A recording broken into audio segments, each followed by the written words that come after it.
you came to Dirty Dungeon 4, the Return of the Dungeon, and we went to Big Sur. Oh yeah. And our initial spot, the spot we love to go to, the spot like dope people showed me. Shout out if you're watching this, you know who you are. They showed me this spot, and then like we've been doing our Dirty Dungeons at this spot. This spot has such good energy, high energy too, like crazy energy.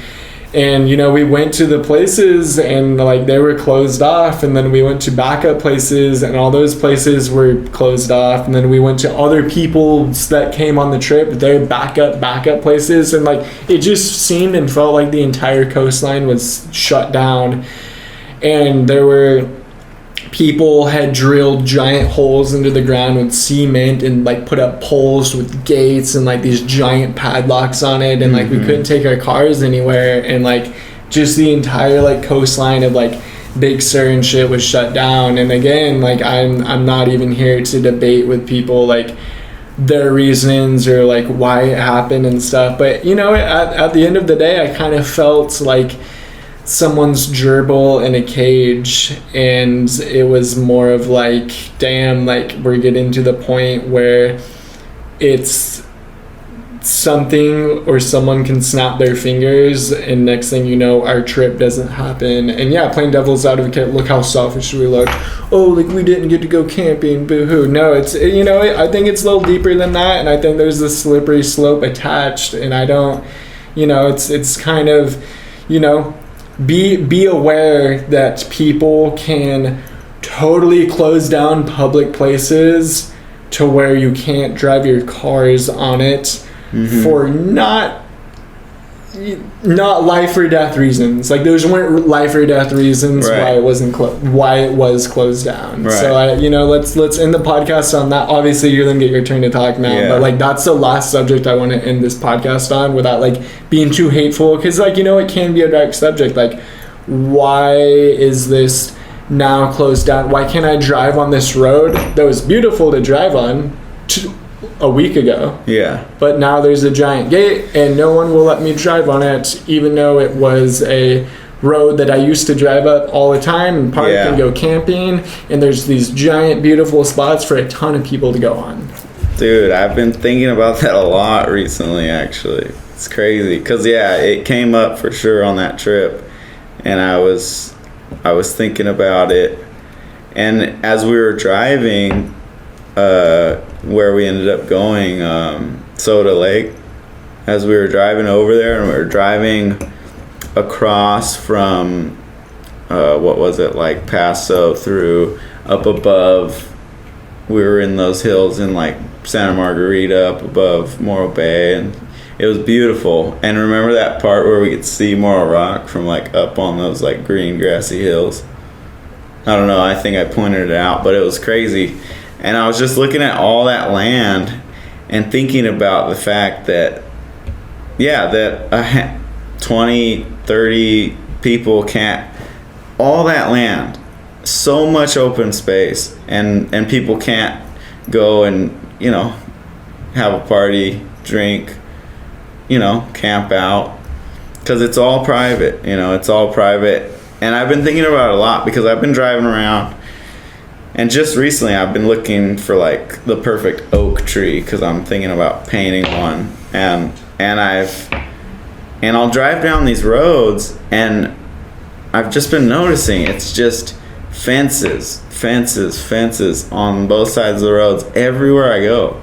It's like, and it's all no trespassing, and it's all, I just start thinking like, I mean, at a certain point it's like, I mean, where, nobody's out there. It's like people are never out there, but there's all this private property that's no trespassing. People can't go on it, and it just makes me wonder, like, at a certain point, is everything just gonna be owned? And then if everything's owned, what if you don't own anything? Where the fuck do you go? You know, like, what do you do if everything's owned and you don't own anything, and all you can do is travel on these roads, and people say just move it along, you know?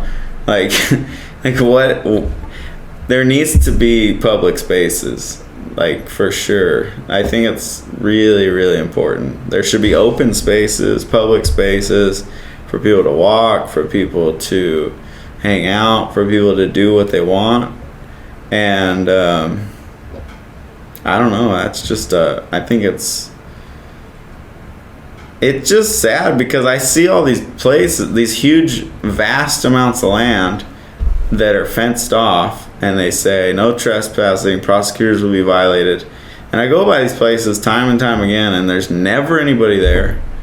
And so whoever owns it, they're not there. They're just, but their neighbors will call the cops if you're on it, or they'll shoot you or whatever, you know. And it's, I don't know, it just seems, it doesn't make a lot of sense to me, I guess, you know, that all this, and there's so much space and it's not being tended to. People own it, but I mean, imagine if we had a culture where, I mean, I think back to like the native people here, because what they did is, you know, they didn't individually own land, but they took care of the land. They like tended to the things. They would like, if it got too overgrown, they would like burn it down, or they would like, you know, take down the weak plants and let the strong trees and the strong plants grow. You know, it's like constantly working and tending to all this land.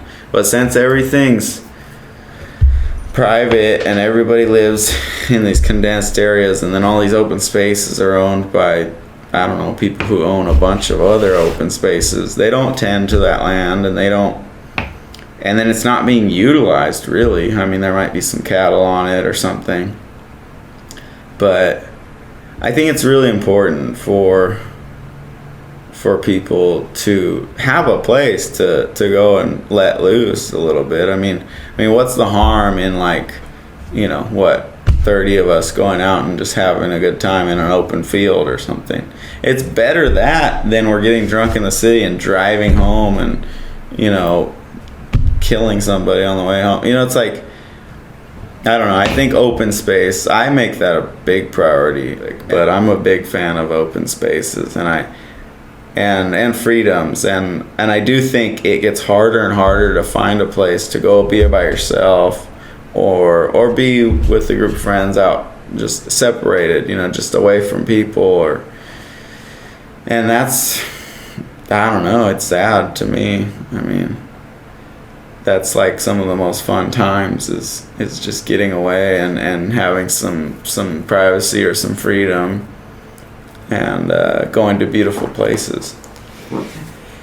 It does something to your DNA. It's going, yo, hold up. It wasn't always like this. Yeah. You know what I mean? It's going, yo, like, you have ancestors. This shit's embedded in your fucking DNA. And like, when you're having that moment, when, I don't know, I have those moments all the time when I'm out in nature, like some of my favorite moments ever. But like, you really feel it. Like, you feel your origins of your whole life and your whole like reality. It does. It makes a lot of sense. It makes complete sense. It's like you walk